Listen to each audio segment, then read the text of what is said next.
En RDC, République démocratique du Congo, j'ai réalisé des choses qui m'ont vraiment fait mal au cœur. La plupart des bâtiments que j'ai vus, où il y avait un supermarché propre, c'est-à-dire un supermarché avec les normes conformes, un supermarché adéquat, n'appartenait pas aux Congolais. La plupart appartenaient aux Libanais, si pas les Pakistanais ou les Indiens. Et vous verrez la majorité des gens qui travaillent, qui sont en train de balayer, en train de nettoyer, en train d'essuyer, sont tous Congolais. Mais au management, c'est des Libanais. C'est exclusif. Et vous remarquerez aussi qu'à la caisse, il y a peut-être une Congolaise en train de donner et échanger de l'argent. Mais derrière elle, il y a toujours un Indien, ou un Libanais, ou un Pakistanais en train de vérifier ce qu'il est en train de faire.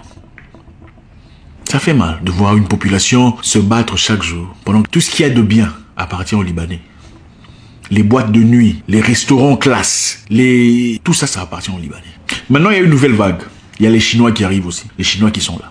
Pendant que le Congolais se bat en spiritualité contre les démons de son village, contre les esprits qui ont été envoyés par sa tante pour détruire son avenir, le Chinois prie Bouddha pour que Bouddha lui donne l'opportunité de venir au Congo et s'enrichir. Pendant que le Congolais crie espérant aller à Dubaï, aller à New York ou en France pour y trouver une vie meilleure, le Chinois prie Bouddha pour venir au Congo et s'enrichir. Dans les mines, dans les diamants, dans tout ce que ce pays a à offrir. À Kinshasa, il y a deux Kinshasa. Il y a Kinshasa et République de la Gombe. Gombe, c'est la ville. D'accord? Donc la ville est Kinshasa. La ville où il y a des bureaux est Kinshasa. Et ceux qui vivent dans Kinshasa ne sont pas nécessairement considérés ou respectés autant que ceux qui vivent dans la République de la Gombe, qui est la ville. Maintenant, la République de la Gombe, qui est la ville, a presque entièrement été vendue aux Libanais. Parce qu'ils possèdent tout ce qu'il y a comme building, tout ce qu'il y a comme construction, de masse construction, emphatique, appartient aux Libanais. Je me demande un jour s'ils disaient, bon ok, désormais, nous on veut plus de vous les Noirs, restez là-bas, on va couper cette partie, ça va devenir le Liban. Vous faites quoi? Nous sommes ici dans un pays où tout est importé. Papier hygiénique importé, allumettes importées, pâte dentifrice importée, tout est importé par les Libanais ou les Chinois. Le Chinois prie Bouddha pour qu'il quitte la Chine et qu'il vienne au Congo, achète des terres à Kinshasa, des terres où il travaille le sable. Je ne sais pas comment vous appelez ça techniquement. Le sable qu'on vend aux Congolais pour aller construire leur maison. Donc le Chinois quitte la Chine, il vient au Congo, achète vos terres à moins cher, travaille le sable et vous revend le sable pour vos propres constructions. Il quitte chez lui, il vient dans tes terres, il travaille tes terres, il te les vend. Et tu achètes. Et il devient millionnaire. Pendant que toi, tu pries encore demandant la bénédiction venant de Dieu. Qu'est-ce qu'on n'a pas compris de la vie? Il ne suffit pas de prier, mes frères. La prière seule est insuffisante. Rome n'a pas été construit à travers la prière. L'avion que vous prenez n'a pas été fabriqué à travers la prière. Le téléphone ou l'ordinateur ou la télévision à travers laquelle vous me regardez aujourd'hui n'ont pas été fabriqués à travers la prière. On ne peut pas avoir une société où les gens prient, ne font que prier, ne fournissent aucun effort pour changer, pour s'organiser, pour étudier, pour s'entraider, pour évoluer en communauté. Avez-vous déjà vu les Chinois aller acheter chez des gens ailleurs s'il y a un Chinois qui produit le produit qu'ils cherchent? Avez-vous déjà vu un Juif aller acheter ailleurs du pain, du sel, des aliments, des habits chez une autre personne s'il y a un Juif qui en vend? Il n'y a que les Noirs qui font ce genre d'histoire. Il faut se réveiller à un moment donné.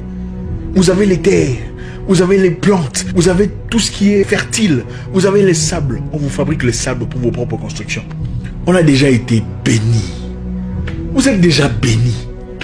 Mais vous n'êtes pas intelligent parce que vous ne vous aimez pas.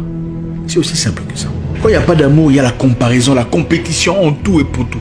Même dans les églises, la compétition sur qui prie mieux Dieu, qui est plus béni, qui a plus d'onction, au lieu de travailler en communauté pour élever la société, pour prêcher les politiciens et leur dire droit dans les yeux que vous êtes des voleurs. Il faut arrêter de paupériser le peuple dans une condition où le peuple souffre pendant qu'un petit groupe de personnes profite et s'empare de tout ce qu'il y a. On est là, priant, espérant une bénédiction venant du ciel. Oh Seigneur, bénis-moi. Pendant 20 ans, vous priez contre les mêmes démons. Mais en attendant la méchanceté, la jalousie, la haine, personne ne vous interdit de prier. Mais la prière seule ne suffit pas. Même la Bible dit, après le 7e jour, Dieu prit un repos. Ou quelque chose de comme ça. C'est-à-dire qu'il a travaillé. Vous ne trouvez pas ça anormal?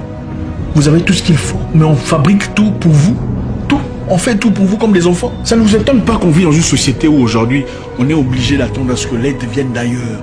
Dans cette situation qu'on vit, ça vous étonne? Nous sommes comme des enfants, sans identité, sans direction. Il faut attendre que machin, truc, quelque part là-bas, fabrique un truc, vous savez de quoi je parle, pour que vous soyez tous machin, comme des animaux. Bonjour,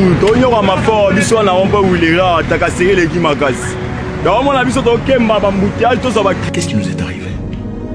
Oui, la Bible a dit qu'il faut prier sans cesse, mais la Bible a aussi dit il y a un temps pour tout.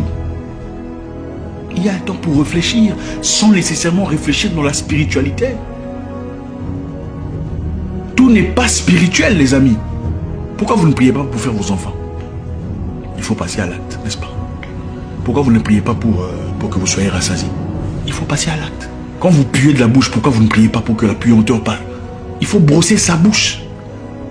L'homme a une responsabilité physique à sa vie et son avenir. L'objectif de la vie, ce n'est pas de prier pour aller au paradis. Ce n'est pas pour ça que nous existons. Ne serait pas-il fou d'un Dieu créer un homme pour qu'il vive pendant un temps et mourir, aller au paradis? Pourquoi il n'a pas laissé les gens au paradis? Pourquoi il n'a pas carrément laissé les gens là où ils étaient dans l'inconscience? Il t'emmène ici, bon tu souffres pour aller au paradis. C'est ça la récompense. Qui vous a dit ça? Qui vous a dit que l'objectif de l'humain, c'est venir souffrir sur terre pour finalement voir s'il mérite d'aller au paradis ou pas? Même un gars de l'élémentaire ne pourrait pas faire un concept aussi stupide. Vous êtes sur terre pour des objectifs bien précis, pour laisser votre marque dans l'histoire. Regardez, si vous aviez votre maison, permettriez-vous à un étranger de venir s'établir, prendre une chambre, changer la couleur et vous dire où vous pouvez entrer ou pas? Vous ne le ferez pas, n'est-ce pas? Mais nous sommes les mêmes à autoriser ces mêmes histoires venant des étrangers. Je n'ai rien contre les Chinois et les Libanais.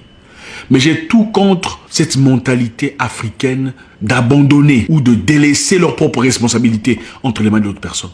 Pourquoi ne sommes-nous que consommateurs? Un Congolais ne peut pas fabriquer les shawarma ou les shawarma pour que les Congolais le soutiennent. Il faudrait que ça vienne d'un Libanais pour que ça ait de l'ampleur et de la considération, le respect. Pour un Congolais, vous voudriez un prix plus bas, n'est-ce pas? N'est-ce pas? N'est-ce pas qu'on voudrait un prix plus bas parce que tu n'es pas arabe? Un pays, ce n'est pas seulement avoir un gouvernement, un groupe de personnes qui se pensent intouchables, qui partent à contre-cours, à contre-vent dans les rues de Kinshasa, violant ainsi les propres lois qui ont été établies par la structure. Avoir un pays, c'est-à-dire avoir des familles qui s'aiment, avoir des clans qui se rapprochent, avoir des tribus qui s'acceptent, avoir une nation qui va vers une même direction, une direction de croissance. Le problème, ce n'est pas la bénédiction. On a déjà été bénis. L'or se trouve ici, le diamant, le casse, tout ce qu'il faut pour faire fonctionner le monde qu'ils ont là-bas se trouve ici. Nous sommes nés au-dessus de ça. Il faut être intelligent, c'est ça le problème. L'Afrique est bénie. Personne n'est plus béni que nous. Mais ils sont clairement plus avancés que nous dans la tête. Plus avancés, plus situés, plus stables. L'égoïsme, l'amour démesuré de l'argent, la jalousie, la mauvaise foi vis-à-vis de son frère. C'est ça qui nous tue. Nous sommes prêts à soutenir les autres. Quand ils sont différents, on les soutient. On va dans leur business tous les jours, chaque jour. On donne de l'argent. Mais quand c'est un frère, quand c'est de nos proches, ça fait mal. Ah, lui, il pense qu'il est mieux que tout le monde. Ah, lui, d'ailleurs, il salue jamais les gens. Sommes-nous dignes de ces personnes qui sont mortes pour notre liberté? Il faut se poser la question. Si c'est Dieu qui bénit, il bénit aussi les méchants qui travaillent. Il bénit aussi ceux qui ne prient pas parce qu'ils sont intelligents. Vous êtes déjà béni. Développez votre intelligence et votre attitude. Chaque chose a son temps. Il faut aimer, il faut apprécier, il faut développer sa communauté. Les communautés des autres sont bien. On apprécie la Scandinavie parce qu'ils sont bien organisés. On apprécie leur système social dont on va profiter et abuser. Mais on peut créer ça chez nous. Pourquoi on ne le fait pas? Et quand on nous rejette là-bas, on crie au racisme.